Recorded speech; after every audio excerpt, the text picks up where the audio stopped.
Mr. Speaker, 9 years ago, the Prime Minister promised you that he would spend like a drunken sailor, but that there would be a rich guy on a hill somewhere who would pay the price, and the middle class would prosper.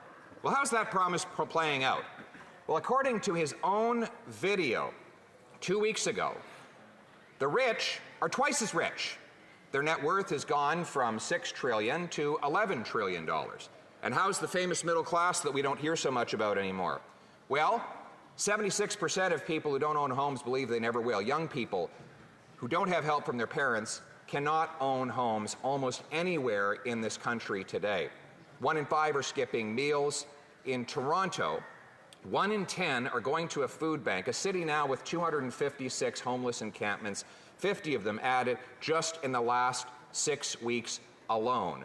This is the help that for middle-class people and those working hard to join it. Mr. Speaker, the rich have gotten richer 9 years after this Prime Minister promised that higher taxes, spending, and debt would make things fair. Look around the country today. The Prime Minister admits life sucks. In his own words, how is that fair?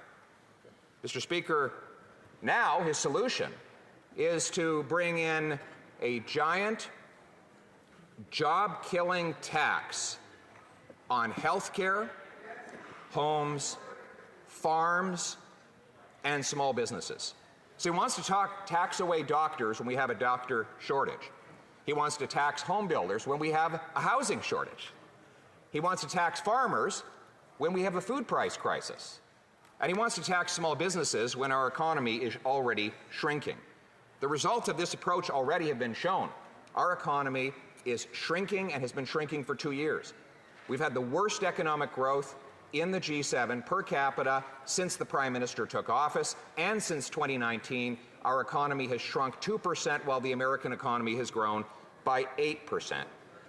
Meanwhile, we have the worst housing price inflation in all of the G7, the second worst in the entire OECD after the Prime Minister doubled housing costs. This is exactly the opposite of what the Prime Minister promised would happen if he brought in more taxes. So who will pay this new tax? The good news is if you're a billionaire, you won't pay it.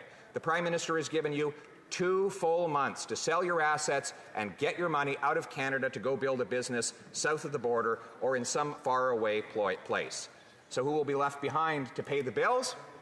Well, people selling long-term assets, like the wonderful grandmother who tried to divide up her farmland so her kids could have a small property to live on and is getting hit with a $40,000 tax bill, or the 300,000 businesses, most of them small businesses, and indirectly all of their workers who will see long-term pay cuts or stalled wages as a result of their owners' inability to invest. Those people who, like taxi drivers and others who've saved up inside a company, will pay higher taxes on every single new dollar they invest in our economy. Raising taxes, punishing our healthcare providers, our home builders, our small businesses, and farmers will only drive wages down and drive the cost of living up. That's why common sense Conservatives will do exactly the opposite. Within 60 days of becoming Prime Minister, my government will name a tax reform task force of entrepreneurs, inventors, farmers, and workers, but no lobbyists, to design a bring-it-home tax cut that will, 1, bring home production and paychecks with lower taxes on work, hiring, and making stuff.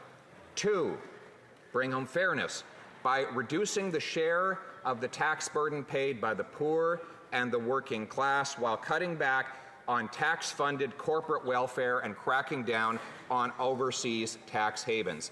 And 3, bring home less paperwork by simplifying the tax rules. Mr. Speaker, we will make this a country again where hard work is rewarded, where those who spend sleepless nights mortgaging their homes, wondering how they will pay the bills, will be richly rewarded for their sacrifice in building the economy. A country based on meritocracy, not aristocracy, where you get ahead by working hard, not having a trust fund like the Prime Minister. A country where if you work hard, you earn a powerful paycheck that buys affordable food, gas, and homes in safe neighborhoods.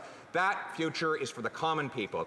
The common sense of the common people united for our common home. Your home, my home, our home. Let's bring it home.